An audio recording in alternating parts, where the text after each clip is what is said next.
A couple of months ago, one of our viewers, Micha from Slovenia, sent us a review of his Ford Ranger Wildtrak. And it's quite interesting because we don't get this truck in the United States. And now Micha sends me another video of a Ford Ranger Raptor. So let's check out what he thinks about the new turbo diesel Ford Ranger Raptor that we don't get here in the United States.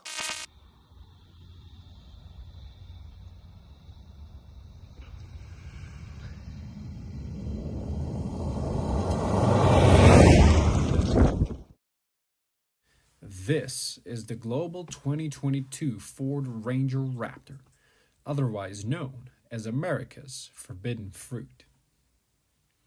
So, how do you tell a Raptor apart from the normal Ranger?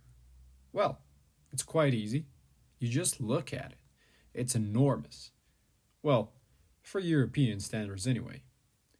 The main differences are different front fascia, a wider track, coil rear suspension, and Fox shocks all around. Let's take a deeper dive. Up front we have the now iconic Ford grille, which never gets old, tucked between a set of LED lights with DRL strips under them. Underneath we have a redesigned bumper. It's steel this time around, and it has prominent tow hooks, or should I say recovery hooks, though they are not painted red, so Tommy won't ever trust them. Lower, there is a beefy skid plate, and to the side, there are some fog lights. Compared to the standard Ranger, this front end looks a lot meaner. It has a true menacing presence. Partly, that's due to the grille and the bumper, but the other reason is in the wider track. As evident from these side flares, the Raptor's track is 150 millimeters wider, and that makes for a truly awesome stance. Not only is it wide, it's also high off the ground. 283 millimeters or 11.1 inches. I'm interrupting this video to thank the dealer that made it possible, Autohisha Chipin. They were kind enough to lend me this truck for this video, so I just want to say a huge thank you to them. If you're in Slovenia and are curious about anything Ford, go to their website or visit their dealership. Off to the side, the fender flares are even more prominent, and they are housing some serious rubber. General Grabber 83s in the size of 285/70 wrapped around a 17-inch alloy wheel, which I believe is the same as on the Ranger Tremor in the States. Behind those, you'll find an independent front suspension with a terrific Fox shocks. Moving along, we have some proper side steps over here. They are metal, no plastic to be found here. They seem to be more or less the same as on the F-150 Raptor. Onwards, the changes continue.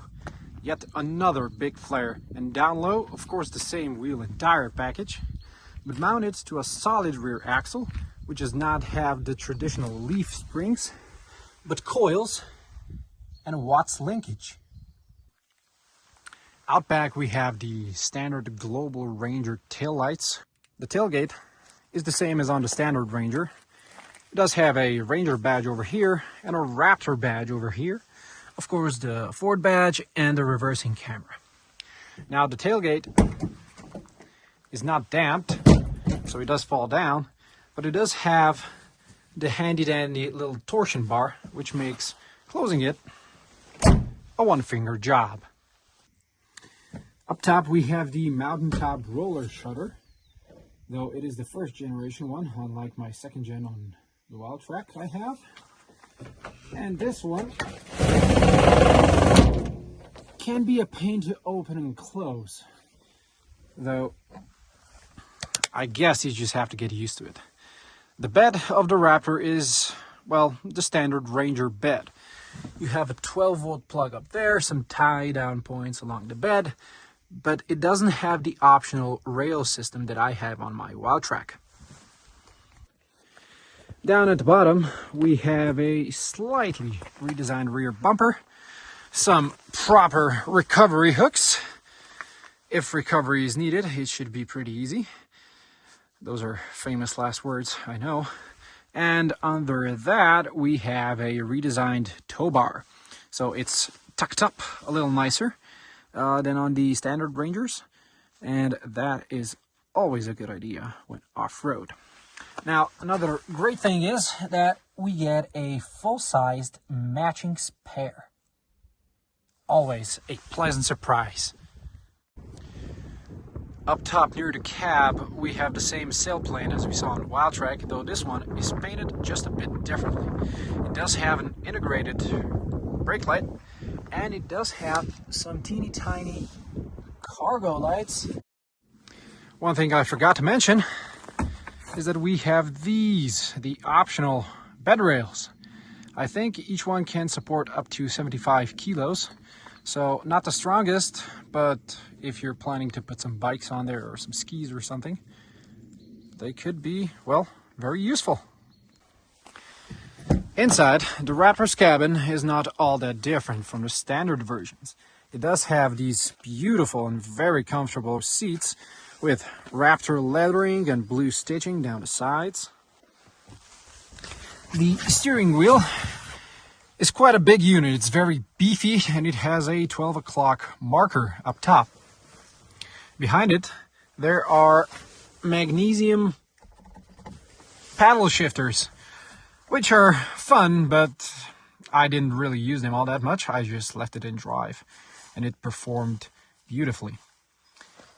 The top of the dashboard is wrapped in leather with blue stitching, opposed to the Wildtrak's orange, and these finishes are a bit more matte black than that shiny gray on the Wildtrak. This is a rather chunky gear shifter, so it's a 10-speed automatic. Right over here we have shift on the fly 4x4 system. Over here, traction control off, locking rear diff, and hill descent control. The center display is, well, currently full of fingerprints, but it is generally the same as on the standard versions of the Ranger. Where there is a difference is in the gauges.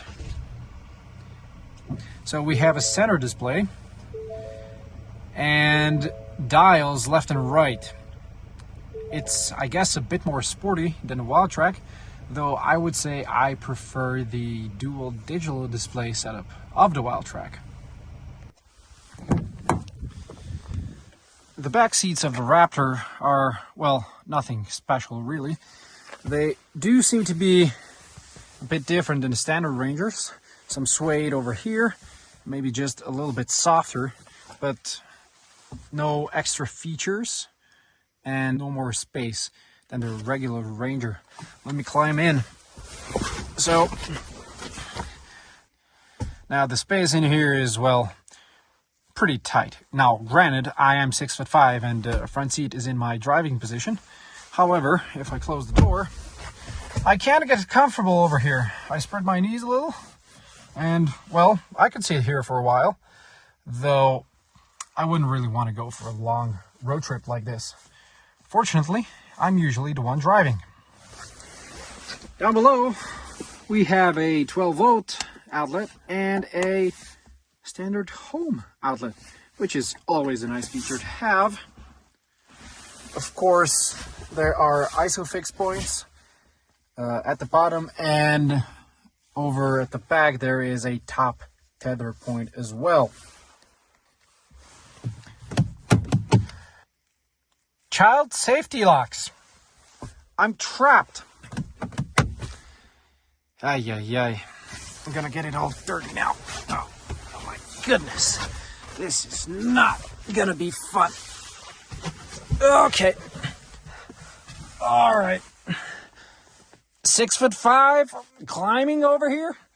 Not very fun. Well, that was awkward and only just a little bit fun. The bottom seats, of course, lift up just like the standard Ranger. Got some storage space down there, your jack, yada yada yada.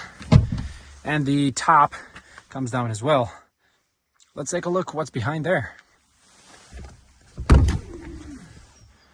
Well, nothing. And the seats don't fold down flat, which is kind of a bummer. Could make for a really nice loading area, though I suppose that's why you have the bed in a pickup truck. You don't buy a Ranger Raptor for the rear seat space. You buy it for the driving experience. And let me tell you, it does not disappoint. But before I take this thing further, let me tell you what's under the hood. A 2-liter bi-turbo diesel paired with a 10-speed automatic gearbox. I know, a Raptor with a diesel? Where's the V8? Or at least a V6? Well, not here. That's why we're getting the second generation Raptor with a twin-turbo V6. This one, however, produces 213 horsepower and 500 newton meters of torque. Now don't get me wrong, the diesel is not a bad engine. It's fine for everyday driving and, well, pretty much every off-road situation. But you don't get that throw you in the seat power or the thunderous exhaust note. You can really tell that there is some special suspension at work here. The best way to describe it is to use Roman's description of how the OG F-150 Raptor drove, like a Cadillac. It eats up every bump and stays composed. It's never rattled, never unsettled, just a wonderful thing to drive on-road. And once you leave the paved road, it gets even better.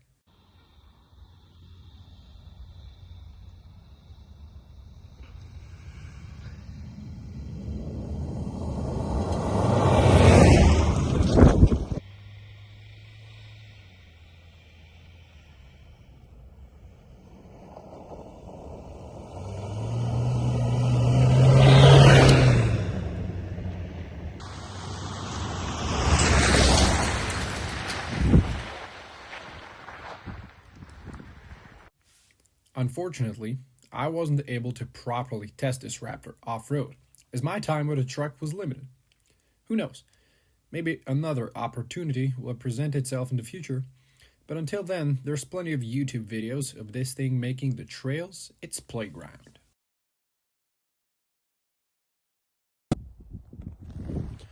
So, do I like the Raptor? Oh yeah, this thing is awesome. Would I buy it over a wild track? Probably not. In fact, I didn't. As much as I want to think of myself as an off-roader, I'm really more of a mild off-roader. I mean, I do a little here and there. I try to go as often as possible, but life gets in the way, you know. I drive to and from work combined 2 hours every day. And for that, I love the fuel economy of my wild track. Would I like to own one of these in the future? Hell yeah. Can I say that? Probably. Okay. I would. I really, really would. This thing is so awesome. I love the suspension. I know it's only a 2-liter diesel, but my God, it was enough today. And I do hope to own one of these in the future. It's the most beautiful truck ever made, in my opinion. The second gen is great. I just prefer the looks of this one. It is just beautiful. I do hope to own one, if the financial situation and the missus will allow it. Take care, guys. Bye.